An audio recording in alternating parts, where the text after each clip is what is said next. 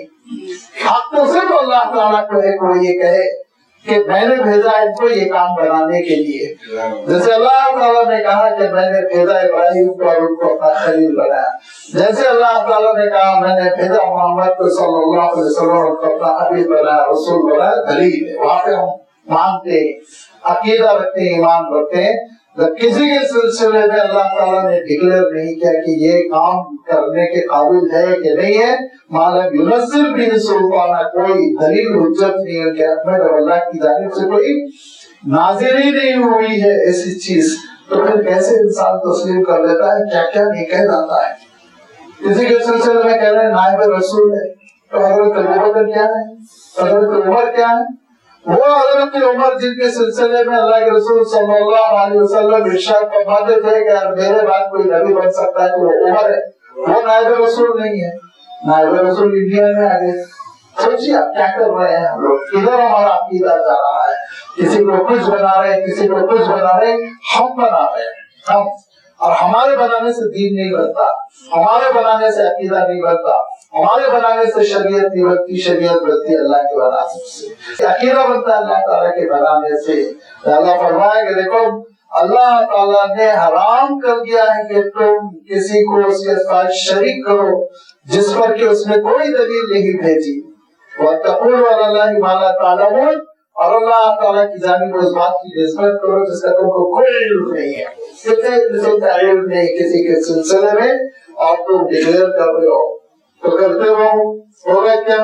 وَلِكُلِّ أُمَّةٍ أَجَلٌ، ہر امت کے لیے، ہر قوم کے لیے ایک وقت مقرر ہے، اور ہر فرد کے لیے بھی ایک وقت مقرر ہے۔ کمیونٹیز کے لیے وقت مقرر ہے، نیشنز کے لیے وقت مقرر ہے، انڈیویژلز کے لیے وقت مقرر ہے، افراد کے لیے وقت مقرر ہے، قبیلوں کے لیے، خاندانوں کے لیے، حکومتوں کے لیے، اور بہت ساری چیزوں کے لیے اللہ تعالیٰ نے سب کا وقت مقرر کر رکھا ہے۔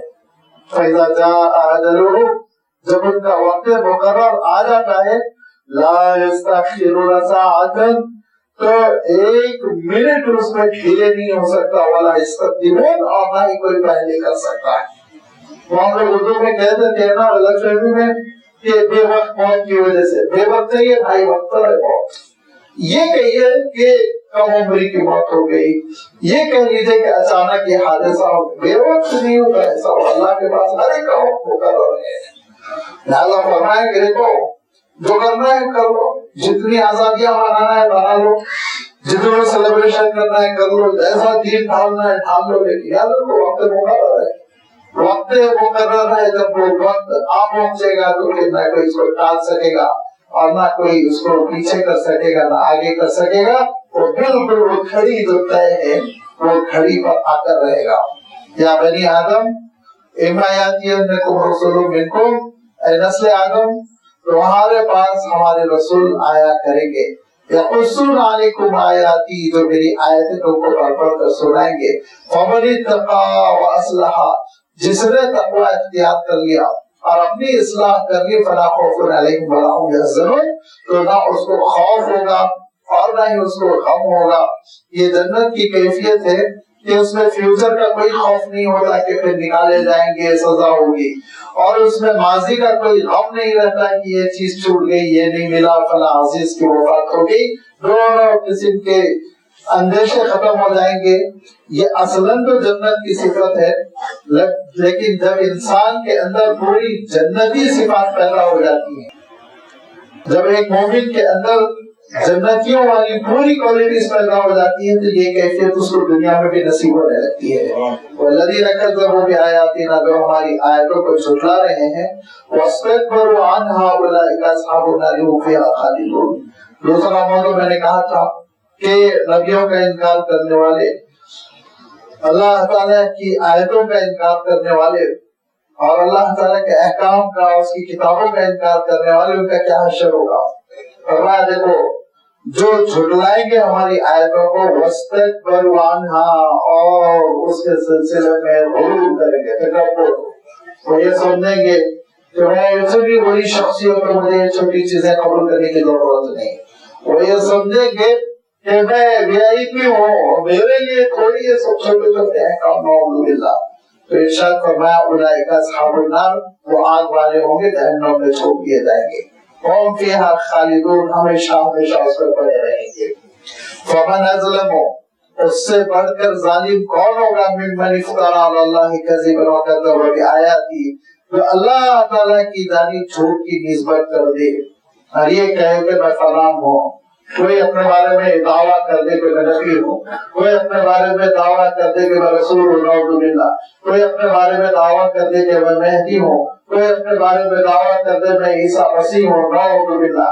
یہ جو آج کل فیشن بنا ہوا ہے، ہر گاؤں میں، ہر ضلع میں، ہر ڈسٹرکٹ میں کوئی نبی بنا جا رہا ہے، کوئی عیسیٰ بنا جا رہا ہے، کوئی مہدی بنا جا رہا ہے، یہ جھوٹ ہے جو اللہ تعالیٰ کی جانب نسبت کی جا رہی ہے، اور اس سے بڑھ کر کوئی ظالم نہیں ہوگا جو جھوٹ کی نسبت اللہ کی جانب کرتا ہے۔ اللہ تعالیٰ اس کو ذلیل اور رسوا کر کے دنیا سے رخصت کرتا ہے، آخرت کا رب کہیں گے۔ آپ کہیں گے لیکن یہ تو ہمارا عقیدہ ہے کہ حضرت عیسیٰ مسیح کا نزول ہوگا، حضرت مہدی کا ظہور ہوگا، تو پوری حدیث دیکھیے نا، پورا معاملہ دیکھیے، حضرت عیسیٰ علیہ السلام کیسے تشریف لائیں گے، پوری کیفیت دیکھیے۔ وہ کھلی دربندہ میں پیدا ہوں گے، دربندہ میں پیدا ہو کے اورنگ آباد کے گاؤں میں چھپیں گے۔ حدیث شریف پوری دیکھیے نا، 10% کیوں دیکھ رہے ہیں، 100% جو فرمایا اللہ کے رسول صلی اللہ علیہ وسلم نے۔ حضرت مہدی علیہ السلام تشریف لائیں گے، کس خاندان میں پیدا ہوں گے، کہاں لوگ ان کو پہچانیں گے، مطاف میں مقام ابراہیم اور حرم کے بیچ میں ان کو پہچان کر لوگ ان کے آگے بیان کریں گے، وہ اعلان کرتے ہوئے پھریں گے۔ اسلام میں اشتہار بازی تو ہے ہی نہیں نا، تو وہ خود اعلان کرتے چلے جائیں میں مہدی ہوں، میں مہدی ہوں، ایسا تھوڑی ہوگا۔ اور وہ اپنی جان کی قربانی دیں گے، جہاد کریں گے، کفر کو مٹائیں گے۔ اللہ کے رسول صلی اللہ علیہ وسلم نے فرمایا صلیب ٹوٹے گی، خنزیر حرام ہوگی، یہ ساری چیزیں وجود میں آئیں گی۔ کوئی بھی بیٹھ کے پنجاب سے دعویٰ کر دے، کوئی بھی بیٹھ کے کسی گاؤں سے دعویٰ کر دے تو چند بیوقوف ان کے پیچھے پیچھے چل پڑتے ہیں، اس کا سبب جہالت ہے، اسلام سے ناواقفیت، ہمارے اپنے عقیدے سے ناواقفیت ہے۔ فرمایا کہ اس شخص سے بڑھ کر کون ظالم ہوگا جو اللہ تعالیٰ کی جانب جھوٹ کی نسبت کرے یا پھر اللہ کی آیتوں کو جھٹلا دے۔ اولئک ینالہم نصیبہم من الکتاب، ہاں ان کو لوح محفوظ میں ان کی زندگی کا جتنا حصہ مقرر کر دیا گیا ہے وہ حصہ تو پائیں گے۔ نصیب ہو من الکتاب، کتاب سے مراد یہاں لوح محفوظ ہے، مکتوب ہے وہاں ساری چیزیں، فرمایا کہ وہ پالیں گے۔ اولئک ینالہم نصیبہم، ان کو ملے گا ان کا حصہ جو اللہ تعالیٰ نے کتاب میں مقرر فرمایا۔ یہ نہیں ہوگا کہ اللہ نے ان کی عمر اگر 60 سال مقرر کی تو اللہ تعالیٰ ان کو 30 سال میں ہلاک کر دے گا، نہیں، جو عمر مقرر ہے وہ عمر ملے گی، جو حصہ ان کا مقرر ہے وہ ملے گا۔ لیکن حتی اذا جاءتهم رسلنا يتوفونهم، اس بات کو یاد رکھو کہ پھر جب ہمارے نمائندے آئیں گے یتوفونهم، ان کا چارج لینے کے لیے، روح کو قبض کرنے کے لیے وقت وفات جب ہوگا، قالوا اینما کنتم تدعون من دون اللہ، کہیں گے فرشتے اللہ کو چھوڑ کر کیا کیا دعوے تو کر رہے تھے، اللہ سے ہٹ کے کس کو تو پکڑے ہوئے تھے بتاؤ۔ اس وقت یہ مرنے والے کہیں گے قالوا ضلوا عنا، سب چیزیں گم ہو گئی، کوئی چیز نظر نہیں آ رہی ہے جتنے دعوے کرتے تھے۔ ربکم الاعلی کا جو دعویٰ فرعون کرتا تھا، اور جو جھوٹے نبوتوں کے دعوے کرتے تھے، اور جو حرکتیں لوگ کرتے تھے اور اللہ سے ہٹ کے دوسروں کو اپنا سہارا سمجھتے تھے، ان کے بارے میں ارشاد فرمایا کہ وہ یہ کہیں گے ضلوا عنا، سب کاموں میں کوئی نہیں آ رہے، سامنے کام بنانے والے کوئی نہیں ہے۔ وشہدوا علی انفسہم، اور خود اپنے سلسلے میں گواہی دیں گے انہم کانوا کافرین، وہ کافروں میں سے تھے، منکروں میں سے تھے۔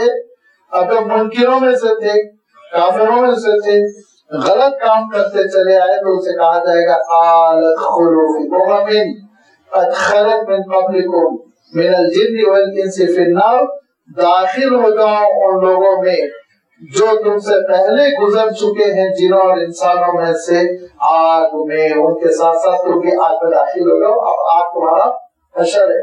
کلما دخلت امۃ لعنت اختها، اور جہنم میں جانے والوں کی علامت کیا ہے ذرا غور کر لیجیے، جب کبھی وہاں کوئی ایک پارٹی، جب کبھی وہاں کوئی ایک کمیونٹی داخل ہوگی جہنم میں تو لعنت اختہا، وہاں پہ جو دوسری پارٹی ہوگی، دوسرا گروپ ہوگا، اس پر لعنت و ملامت کریں گے، اس لیے اللہ کی لعنت ہو، تمہیں لوگوں نے ہم کو بھٹکایا، تمہیں لوگوں نے ہم کو مصیبت میں ڈال دیا۔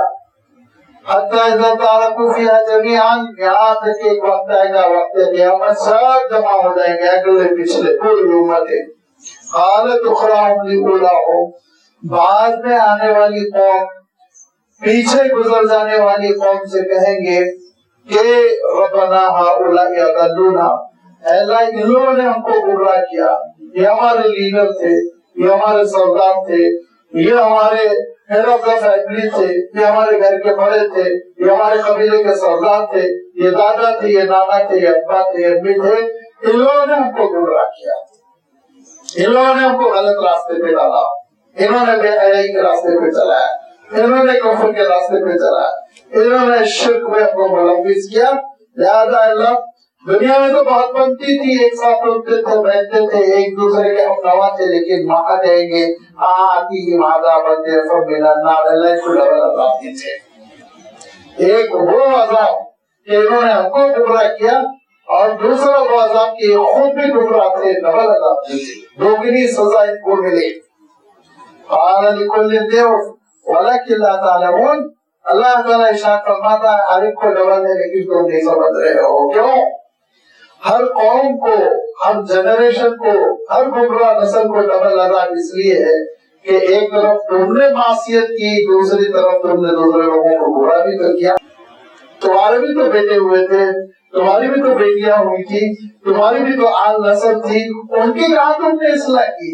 جیسے تمہارے باپ دادا تم کو گمراہ کر کے چھوڑے، تم نے بھی تو اپنے بال بچوں کو گمراہ کر کے چھوڑا، تو ہر ایک کو ڈبل چکنا ہے، اپنا بھی چکنا ہے، اور جن لوگوں کو گمراہی کے راستے میں تم نے ڈال دیا ان کا بھی مزہ چکنا ہے۔ وقالت اولاہم لاخراہم، جب وہ یہ کہیں گے کہ اللہ لعنت ہو ان پر جو ہمارے بڑے تھے، ہمارے لیڈر تھے، ہمارے خاندان کے سربراہ تھے، تو اس وقت خاندان کے سربراہ اب دادا نانا والد والدہ کی باری آئے گی، وہ لوگ کہیں گے کہ فما کان لکم علینا من فضل، کہ تم کیوں بچنا چاہ رہے ہو عذاب سے، تم کو کون سی فضیلت ملی ہوئی ہے، تم کو کون سا تفوق ملا ہوا ہے، تم کیوں بڑے بننا چاہ رہے ہو، تم بھی تو گمراہی کا سبب بنے، تم پر بھی اللہ کی لعنت ہو، تم کو بھی ڈبل عذاب ہو۔ تو معلوم یہ ہوا ایک جنریشن دوسری جنریشن کو، ایک نسل دوسری نسل کو، ایک کمیونٹی دوسری کمیونٹی کو بدوائیں دے گی، لعنت و ملامت کرے گی، گالی گلوچ کریں گے۔ اگر اس دنیا میں یہی ہو رہا ہے، جھڑپیں ہو رہی ہیں، اور ایک نسل دوسری نسل پر لعنت بھیج رہی ہے، اور ایک نسل دوسری نسل سے راضی اور خوش نہیں ہے، تو اس کے معنی سمجھ لیجیے جہنمیوں کے صفات دنیا میں پیدا ہو گئے۔ اور اگر معاملہ فہمی ہے، دعائیں کر رہے ہیں اور ایک دوسرے کا احترام کر رہے ہیں، تو الحمدللہ جنت والے راستے پہ ابھی سے انسان چل رہا ہے۔ فذوقوا العذاب بما کنتم تکسبون، جو کچھ کما کر آئے ہو اس کا مزہ تم کو چکھنا ہے، تو چکھو عذاب کا مزہ، تم نے تمہارے اپنے کرتوتوں کی وجہ سے۔ ان الذین کذبوا بآیاتنا واستکبروا عنہا، بے شک جنہوں نے ہماری آیتوں کو جھٹلایا اور واستکبروا عنہا، ہمارے احکام، ہمارے دین اور ہماری آیتوں کے سلسلے میں غرور کا مظاہرہ کیا، تکبر کا۔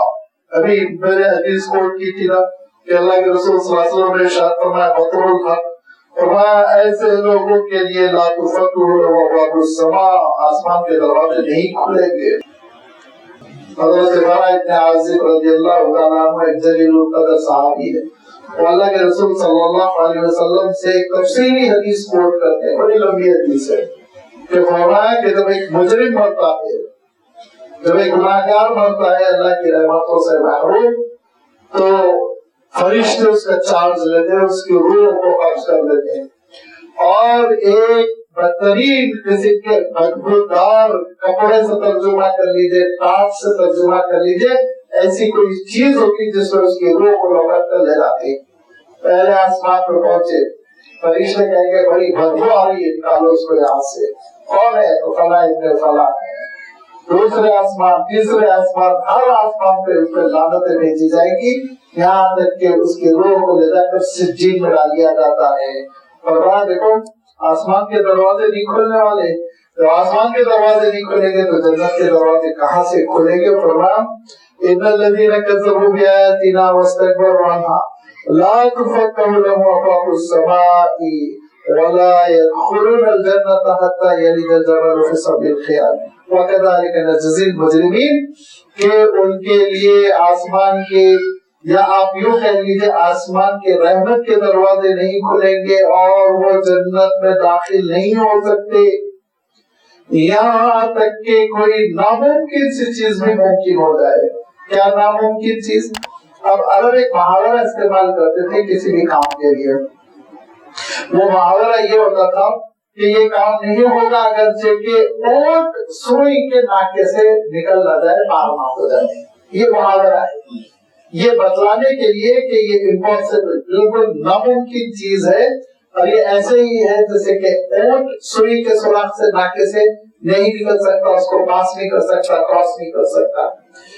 ناممکنات کے سلسلے میں یہ محاورہ استعمال کیا جاتا تھا عرب لٹریچر میں, شعر و شاعری میں. اللہ تعالیٰ نے وہی بات ارشاد فرمائی کہ وہ جنت میں نہیں داخل ہوں گے یہاں تک کہ اونٹ یلج الجمل فی سم الخیاط, سوئی کے سوراخ میں داخل ہو جائے. اونٹ سوئی کے سوراخ میں جیسے داخل نہیں ہو سکتا ویسے یہ جنت میں داخل نہیں ہو سکتا, بالکل ناممکن. اب یہ محاورہ ہے, کثیر الاستعمال ہے. عرب سمجھتے تھے کہ ناممکن کہنے کے لیے یہ محاورہ استعمال کیا جاتا ہے. اب انڈیا میں لوگوں کو بے چینی ہو گئی, اونٹ سوئی کا ناکا یہ وہ, عجمیت کا خاموش بیٹھے گی. لہٰذا ایک صاحب نے کہا نہیں, الجمل مانے اونٹ کے نہیں ہے, رسے کے, رسے کے. ارے پورے صحابہ اس کو اونٹ کہہ رہے ہیں, پورے عربی نام اس کو اونٹ کہہ رہے ہیں, پورے شعرا اس کو اونٹ کہہ رہے ہیں, پورے ڈکشنریز لکھنے والے اس کو اونٹ کہہ رہے ہیں. تو کو انڈیا میں یہ مفہوم سمجھ میں آیا کہ یہ جمل کے معنی رسے کے ہوتے کہاں سے لے آئے یار. یہ بہت گمراہی ہے. ہر شخص کچھ نہ کچھ بولتا جا رہا ہے, ہر شخص کچھ نہ کچھ بولتا چلا جا رہا ہے. اور یہ جو سوشل میڈیا اس کو تو اور مصیبت کر دی, اور مصیبت کر دی. یہ جو اس قسم کی باتیں ہیں, تفاوضات, وہ ہر گھر میں پہنچ رہے ہیں. نوجوانوں کے ذہن میں بے چینی پیدا ہو رہی. تو اسلام نے کہا ذالک دین القیمہ, یہ تو سناتنی دین ہے. نعوذ باللہ, قیمہ کس کو کہتے ہیں, سناتن کس کو کہتے ہیں, کوئی لینا ہی دینا نہیں. قیمہ مانے ٹھوس, مستحکم, مضبوط. سناتن مانے پرانا, آؤٹ آف ڈیٹ. دونوں سے کیا تعلق ہے؟ دونوں کو کیسے ترجمہ کر رہے ہیں؟ جو من مانی ہو گیا ہے, کتاب و سنت کی تشریح منمانی ہو کر رہ گئی, آزاد ہو گئے. تو اس وقت تک کسی کو یہ تشریح کرنے کی اجازت نہیں, جب تک کہ اس کو ڈکشنریز پہ عبور ہو, عربی زبان پہ عبور ہو, تفاسیر دیکھے, صحابہ کا فہم دیکھے. وہ خالص عرب تھے, اور عرب مفسرین نے کیا لکھا ہے. یہ گمراہیوں کے راستے ہیں. اس طرح کی باتیں سامنے آئے تو آپ آسانی سے قبول مت کیجیے, ڈسکس کیجیے, لٹریچر دیکھیے, تفاسیر دیکھیے, علماء کے قرآن بالخصوص اور تفسیر ابن کثیر دیکھیے, تفسیر تبری دیکھیے, تفسیر قرطبی دیکھیے. ڈکشنری کے اعتبار سے, زبان کو حل کرنے کے اعتبار سے کشاف پر مشہور ہے, وہ تفسیریں دیکھیے. فرمایا کہ دیکھو وہ جنت میں نہیں داخل ہو سکتے تا وقت کہ اونٹ سوئی کے ناکے سے نہ نکل جائے. وہ کذالک نجزی المجرمین, مجرموں کو ایسی سزا دیں گے کہ ان کا جنت میں داخل ہونا محال ہے, ناممکن ہے. وہ جہنم ہی پڑے رہیں گے. لہم من جہنم مہاد, اور جہنم ہی میں ان کا بچھونا ہوگا. ومن فوقہم غواش, اور اوپر اڑنے کے لیے بھی جہنم کی آگ ہوگی, نیچے بھی آگ, اوپر بھی آگ. وکذالک نجزی الظالمین, اور اسی طرح ہم ظالموں کو بدلہ دیتے ہیں. اب ایمان والوں کا تذکرہ فرما دیا. والذین آمنوا وعملوا الصالحات لا نکلف نفسا الا وسعها. جو ایمان والے ہیں اور عمل صالح کر رہے ہیں، نیکیوں پر کاربند ہے، تو یاد رکھو یہ نہ سمجھو نیکیوں پر عمل کرنا بڑا پیچیدہ کام ہے، مشکل کام ہے، ناممکن سا ہے. لا نکلف نفسا الا وسعها. کسی بھی شخص کو ہم اس کی طاقت سے زیادہ کا ذمہ دار نہیں بناتے. جتنا وہ کر سکتا ہے اتنا ہی اللہ تعالیٰ نے ذمہ دار بنایا.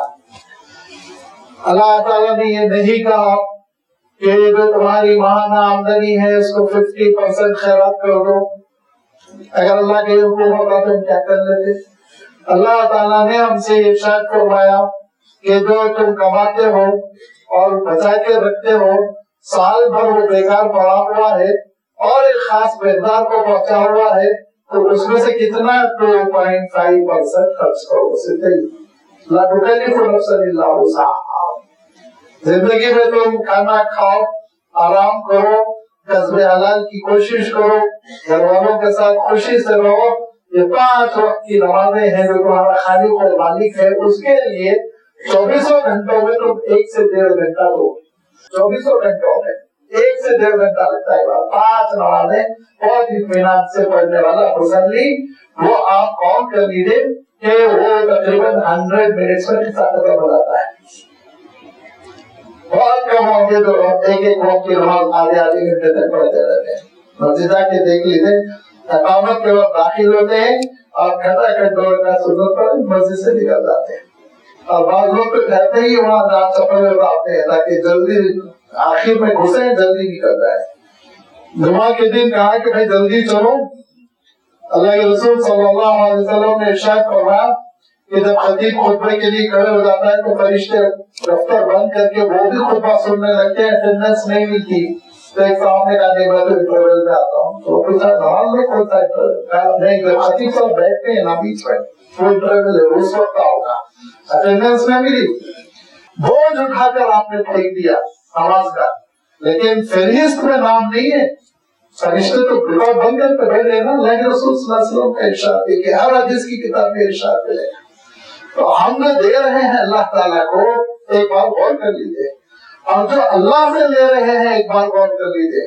کتنے کنٹل چاول کھائے، کتنے کنٹل جانوروں کی جان لے کر گوشت کھائے، کتنے کنٹل پھل، اور کتنی دولت اور کتنا عیش و عشرت کا سامان اللہ تعالیٰ سے لیا اور کتنا اللہ تعالیٰ کو دیا.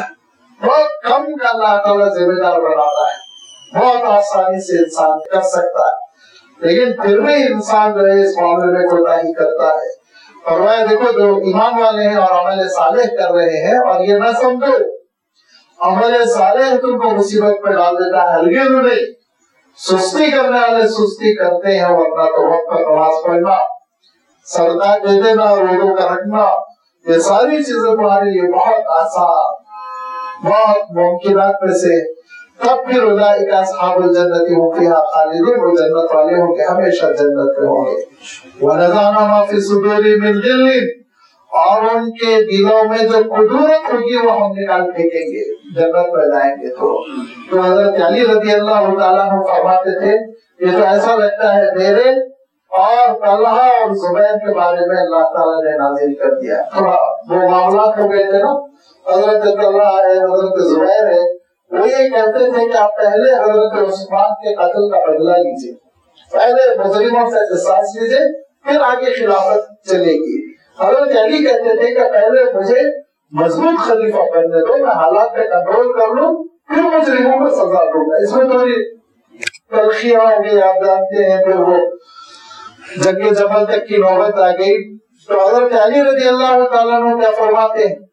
یہ نہیں فرمایا طلحہ جنت میں نہیں جائیں گے، زبیر جنت میں نہیں جائیں گے، داماد رسول کا خیال نہیں رکھا، دیکھو گا وہ کیسے جنت میں داخل ہوتے ہیں. آج عالم یہ ہوتا ہے، چھوٹا سا اختلاف ہو جاتا ہے، رائے کا اختلاف ہو جاتا ہے تو دوسرے کے لیے جنت حرام کرنے لگتے ہیں، دوزخ حلال کرنے لگتے ہیں. لیکن حضرت علی یہ اہل اللہ کی نشانی ان کے دل کی طرح بڑے ہوتے. دیکھیے فرمایا یہ آیت تو ایسا لگتا ہے میرے اور طلحہ اور زبیر کے بارے میں نازل ہوئی کہ ہم تینوں جنت میں جائیں گے لیکن ہمارا دل صاف رہیں گے، صاف دل گلے لگ جائیں گے وہاں جانے کے بعد، ہم سب اصحاب رسول ہیں۔ لہذا فرمایا وَنَزَعْنَا مَا فِي صُدُورِهِم مِّن غِلٍّ، تھوڑی بہت کدورت دنیا میں آ جاتی ہے، دوریاں آ جاتی ہیں۔ غل کہتے ہیں دل میں ایک احساس پیدا ہو جاتا ہے دوری کا کہ ہمیشہ یہ میری بات کو ریجیکٹ کرتے ہیں، میرے خلاف ہے، ان کے دل میں میری کوئی جگہ نہیں، اس طرح کی جو غلط فہمیاں آ جاتی ہیں پکڑا ہوا ہم سب نکال دیں گے جنت میں۔ تجری من تحتہم الانہار، وہاں وہ ہوں گے جہاں کے نہریں ان کے نیچے سے بہ رہی ہوں گی، اور وہ کہیں گے وقالوا الحمد للہ الذی ہدانا لہذا، تعریف تو اللہ تعالیٰ کی ہے جس نے ہم کو اس راستے پہ چلایا۔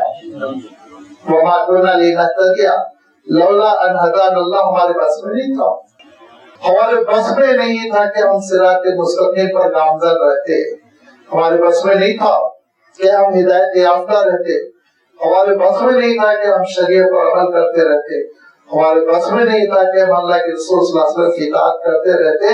یہ تو اللہ تعالیٰ نے ہم کو راستہ پار کرا دیا، چلا دیا۔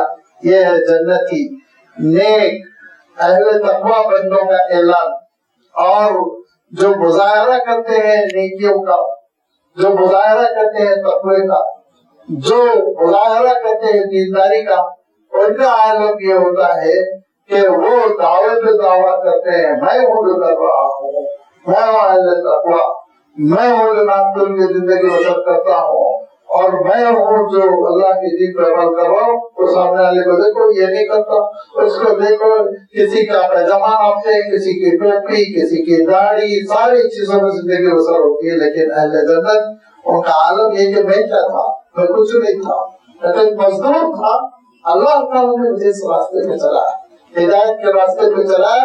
اللہ کے رسول صلی اللہ علیہ وسلم ارشاد فرماتے تھے کہ دیکھو کوئی بھی اپنے عمل سے جنت میں داخل نہیں ہوگا، کوئی بھی اپنے عمل سے جنت میں داخل نہیں ہوگا، جنت میں داخل ہوگا اللہ کے فضل سے۔ اور آپ سوچئے کہ اللہ کے رسول صلی اللہ علیہ وسلم سے بھی صحابی نے یہ پوچھ لیا کہ کوئی بھی آپ کہہ رہے ہیں تو کیا اللہ کے رسول آپ بھی؟ تو فرمایا ہاں میں بھی اپنے عمل سے جنت میں داخل نہیں رہوں گا، بلکہ الا ان یتغمدنی اللہ برحمتہ، اللہ کی رحمت مجھے ڈھانپ لے، اعلان فرمایا صلی اللہ علیہ وسلم نے۔ لہذا کسی کو بھی غلط فہمی میں نہیں رہنا چاہیے میں 30 مرتبہ ہوں، بڑا عبادت گزار اللہ والا اور مجھے مسجد کی کمیٹی کا صدر بننا چاہیے، اور میں ہی جنت میں جا کے رہوں گا، دوسرے تو کوئی جنت میں گھسیں گے ہی نہیں۔ پتہ نہیں کس کے ساتھ کیا معاملہ، کس کا چھوٹا سا عمل اللہ تعالیٰ کو پسند آ جائے، بغیر حساب کتاب اللہ تعالیٰ اس کو جنت میں داخل کر دے، اور کس کی چھوٹی سی خطا اتنی بری ثابت ہو جائے کہ وہ پھنسا رہ جائے میدان عمل پر، وہ پھنسا رہ جائے جنت کے دروازے پر۔ لہذا ان کے ساری بندگی فرمایا اللہ تعالیٰ نے، اب آپ یہ غور کیجئے کہ یہ آیت بہت عجیب و غریب ہے۔ بندے کیا کہیں گے؟ جنتی بندے اللہ ہم کچھ نہیں تھے، اگر آپ ہدایت نہ دیتا وما كنا لنهتدي لولا ان هدانا اللہ، ہمارے لیے ممکن نہیں تھا کہ ہم راستہ پار کر لیتے، ہدایت پا لیتے۔ بندوں کے اندر بندگی، بندوں کے اندر عاجزی، بندوں کے اندر انکساری، کوئی غرور نہیں، تکبر نہیں، اور اس میں ہدایت یافتہ بندوں میں تو حضرت ابوبکر جیسے صدیق بھی ہوں گے، حضرت علی جیسے اللہ والے بھی ہوں گے، حضرت عمر جیسے ہوں گے، اشرف مبشرہ ہوں گے، سب یہی کہہ رہے ہوں گے، سب یہی کہہ رہے ہوں گے اللہ اگر آپ راستہ نہ چلاتے، ہدایت نہ دیتے، ہم کچھ نہ کر سکتے، لیکن آپ نے ہمارا سفر پار کرا دیا۔ لقد جاءت رسل ربنا بالحق، ہمارے پاس ہمارے رب کے رسول سچائی کو لے کر آئے تھے اور ہم نے اس کو اپنایا، اور الحمدللہ ہم جنت کے مستحق ہو گئے، لیکن اللہ کی جانب سے جواب نہیں کیا۔ بڑی نزاکت ہے، بڑی فصاحت ہے، بڑی خوبصورتی ہے، بندے کی بندگی، بندے کی عاجزی، لیکن اللہ تعالیٰ کی نوازش دیکھیے، وہ دلکم الجنہ ورثتموہا بما کنتم تعملون۔ بندو یہ نہیں ہے، بلکہ ان کو آواز لگا کر کہا جائے گا یہ تمہاری وہ جنت ہے جو تمہارے جد امجد کی وراثت ہے، حضرت آدم چھوڑ کر زمین پر آئے تھے، یہ وراثت کے تم حقدار بن رہے ہو، بما کنتم تعملون، تم نے جو کچھ عمل کیا اس کی بنیاد پر. اللہ تعالیٰ بندوں سے کہے گا تمہارے اعمال کا نتیجہ, بندے کہیں گے اللہ کی ہدایت کا نتیجہ. بندے کی بندگی یہ ہے کہ اللہ تعالیٰ کے فضل کا اعتراف کرے. بندے کی بندگی یہ ہے کہ اپنے آپ کو کچھ نہ سمجھے, ایک محض بندہ مجبور یہ تصور کرے.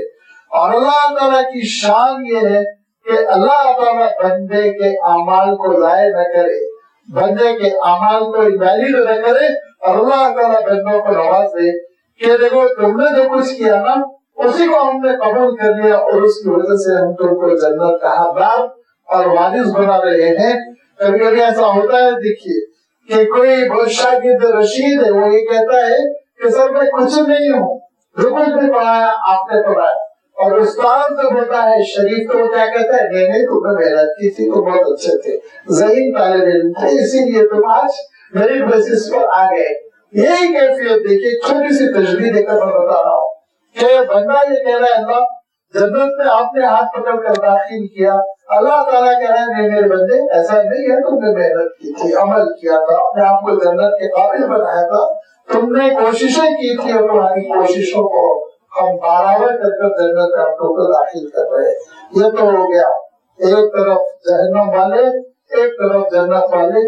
کچھ اور لوگ ہیں, اور انہی لوگوں پر اس سورت کا نام سورۃ الاعراف ہے. وہ اعراف پر ہوں گے, وہ کون ہوں گے, ان کا کیا معاملہ ہوگا, اس کی تفصیل اللہ تعالیٰ نے بیان فرمائی. انشاءاللہ آئندہ اتوار اس کی وضاحت آپ کی خدمت میں رکھی جائے گی. وآخر دعوانا ان الحمد للہ رب العالمین.